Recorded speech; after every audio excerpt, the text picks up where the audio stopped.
What is up, rejects? Happy Thanksgiving, and welcome back to a brand new Darktide news video.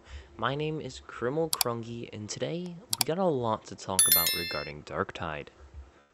So first things first, version 1.0.8 has officially came out as of the start of today. They added a lot of things, including crafting, a brand new cosmetic shop, and a few quality of life things, and a change to the Zealot, which was a little buff, I guess you could say. We also had a brand new stability performance patch, and this is part of the patch. They fixed a lot of stability issues. So far, the crashes aren't as frequent as from what I've seen, and they're also trying to fix performance with the game. I'm hoping it fixes it. But my game seemed to run a little bit better. I was getting a bit more frames than I was previous, but still, it was nothing crazy. But it's a good patch because a lot of people were getting disconnects left and right. Two of my brothers I play with all the time, they were getting disconnects like crazy, and it was pretty bad. So let's go ahead and talk about the big thing that was added, which is crafting. And this is really, really cool. So if you go over to the Adeptus Mechanicus guy, you can talk to him, and they have a brand new UI for the crafting workshop. And one functionality is available at the moment, which is Consecrate. And what this does is it lets you upgrade an item from a blue rarity to a purple, purple to gold, and then I believe green to blue, and then gray to green, just different rarities, and it re-rolls a perk on there and gives your weapon a blessing. In order to do this, you need crafting material. If any of you guys have played in the closed beta, you would know that there is a little crafting material you can get, but you weren't able to use it. Well, they added it back in. There's plasteel, and there's also these little cubes. I don't know exactly what they're called. They look like a Datacron from like Star Wars. But you can actually use these cubes, and they're a currency to consecrate your weapons. At the moment, since consecrate is the only thing we can do with our weapons, that's about it. You can also dismantle your weapons now, but all you do is get ducats, which are coins, so there's not much you can really do out of that. But it's really cool, though. We can now start using crafting material and upgrading our weapons to get better blessings, and just pray to the RNG gods we get something good. So the next change is the change to Sir Milk. Oh, sorry about that. The change to Sir Milk isn't that big. It's a bit of a small change, and all they really did was just fix the rewards he gives you, because there's times where you go to check the daily rewards you can get with your weekly coins, and the guy is selling blues. I'm like, I can just buy these from the shop. Why is he giving me blues? And it's a lot of like stupid currency he's selling that you really don't need. But with that, that's good. It's a buff. It's definitely a buff to his shop and a buff to the change. So the next thing that was added in the game is the cosmetic shop. Right now they're just selling recolors and reskins of previous gear you obtain.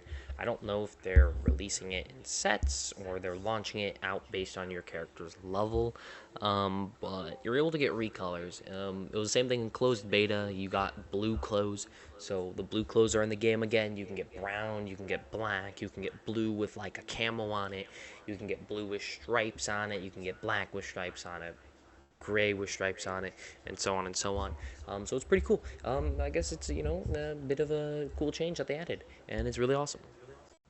So now over on to the balance adjustments and the thing with the Zealot class. So they set up separate weapon-specific dodge curves for light melee weapons, and they tuned this to the Zealot's baseline.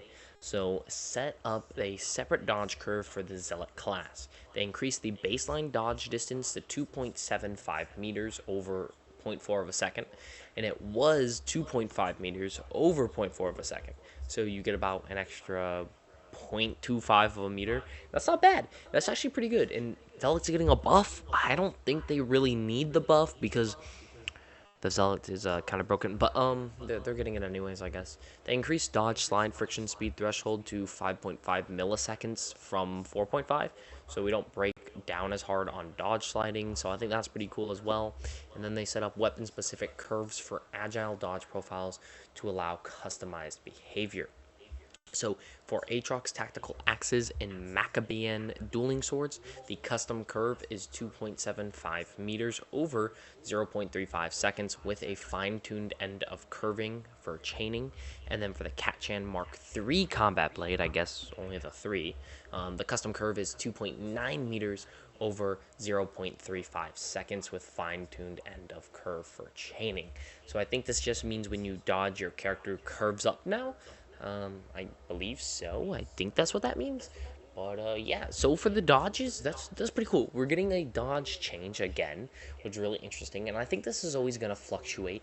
They also added a lot of just tweaks with bugs, las guns not working. For example, they fixed an issue with the las gun where shots would disappear after traveling 45 meters.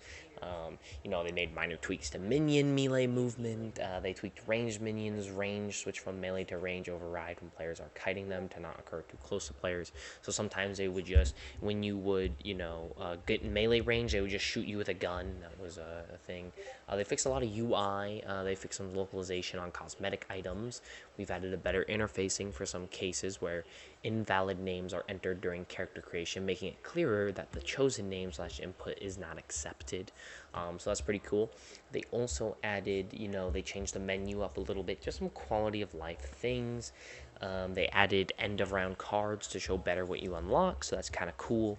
A lot of the quality of life things, there's like a little level next to your name now. It shows you other players' levels in game as well as their class. You have like a little logo next to your guy. For whatever reason, the other people in your party, it shows their level as your level, which is kind of weird. I don't know why it does that, but that's a thing. So yeah, but yeah, there's also weapon skins too, which I believe we talked about. And yeah, guys. So with that being said, guys, thank you guys so much for tuning in. I hope you guys are having an amazing Thanksgiving day. And with that being said, guys, I bid you all farewell. See you later, rejects.